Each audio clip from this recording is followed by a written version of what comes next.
नमस्कार। रिम के चैनल एक खास बात में आज हम स्वागत करते हैं डॉक्टर मिसेस अनीता बेंजामिन, रिम की फाउंडर प्रेसिडेंट का। नमस्कार मैडम। नमस्कार मैडम, आज हम आपसे जानना चाहते हैं रिम के बारे में, आपकी संस्था के बारे में और ख़ास करके उस अवार्ड के बारे में जिससे अभी कुछ ही दिनों पहले आपको सम्मानित किया गया है, the human excellence award for global piece.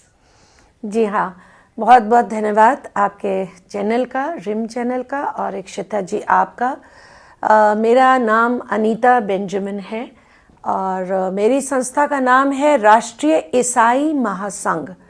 ये 22 राज्यों में हमारा नेटवर्क है, वहाँ हमारे मेंबर्स हैं। हम सब मिलकर के काम कर रहे हैं और हम समाज के लिए काम करते हैं, अपनी कम्युनिटी के लिए काम करते हैं और हम माइनॉरिटी के लिए काम करते हैं और नारी सशक्तिकरण के लिए काम करते हैं और बच्चों के लिए भी काम करते हैं। जैसा कि आजकल आप देख रहे हैं, डिप्रेशन है, बच्चे सुसाइड कर रहे हैं, उनकी भी हम प्रॉपर गाइडेंस करते हैं। हम जानना चाहते हैं खास करके उस अवार्ड के बारे में, the human excellence award for global piece, उसके बारे में कुछ बताइए।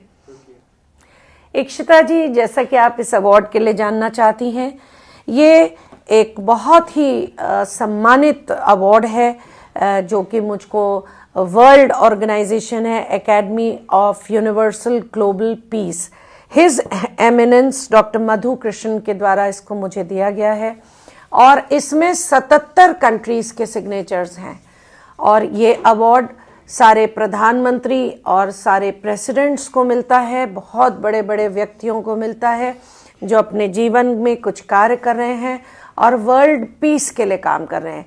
और मेरे लिए बहुत ही खुशी की बात है कि मुझको 26 जनवरी रिपब्लिक डे के दिन ये अवार्ड मिला, मुझे इसके लायक समझा गया और आगे इस अवार्ड को लेने के बाद मैं चाहूँगी कि मैं सबसे पहले अपने भारतवर्ष के लिए काम करूं, भारतवर्ष में शांति स्थापित करूं और जैसा कि आप जानते हैं, जो नारा है सबका साथ सबका विकास, उसी को लेकर के चलना है और उसी के द्वारा आगे काम करना है। तो मैम, अब आगे क्या करने का आपने सोचा है? जैसा कि आपने अभी पूछा है, ये एक अच्छा प्रश्न है कि आगे मैं क्या करूंगी।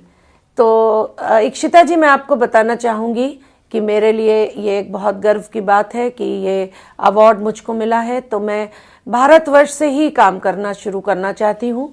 अपने देश में भी समस्याएं आती हैं, प्रॉब्लम्स आते हैं, जहाँ पर 4 लोग रहते हैं, तो मैं पहले यहाँ से काम करना चाहूँगी। मैं चाहूँगी कि जिस जिस फील्ड में भी मेरी आवश्यकता है वहाँ मुझे मौका मिले और मैं शांति स्थापित कर सकूँ और उसके बाद बाहर देश विदेश में भी यदि भारत के लोगों की आवश्यकता है तो उसमें अवश्य जाएंगे और ग्लोबल पीस के लिए हम काम करेंगे।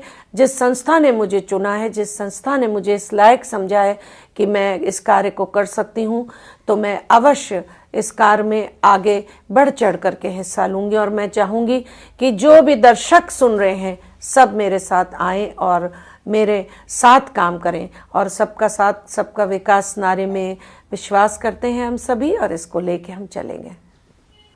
बिल्कुल मैम, हमें विश्वास है कि पूरे भारतवर्ष के लोग आपका इसमें साथ देंगे। तो मैम, एक और सवाल है जो हम सब जानना चाहते हैं और वो ये है कि रिम का ख्याल आपको कब और कैसे आया? तो मैम, इसके बारे में कुछ बताइए। जी, ये एक अच्छा प्रश्न है। मैं अपने 20 साल की जब मेरी उम्र थी तब मैंने पहले अपना इलेक्शंस लड़े थे, जब हम छात्र नेता थे, तो हमेशा से मेरे मन में समाज के लिए करना, कुछ अलग करके दिखाना और नारी होते हुए भी एक अपनी पहचान बनाने का जज्बा हमेशा से मेरे अंदर था। और उसके बाद हमेशा से हम चाहते थे कि एक ऐसी संस्था बना करके हम काम करें जो रजिस्टर्ड हो और रजिस्टर्ड संस्था के द्वारा हमारा प्रॉपर सिस्टम से सारा काम हो, जो कि हमेशा हम चाहते थे और वही मेरा सपना पूरा हुआ और उसके बाद हमने इस संस्था को बनाया है। इस संस्था का काम केवल समाज सेवा करना नहीं है,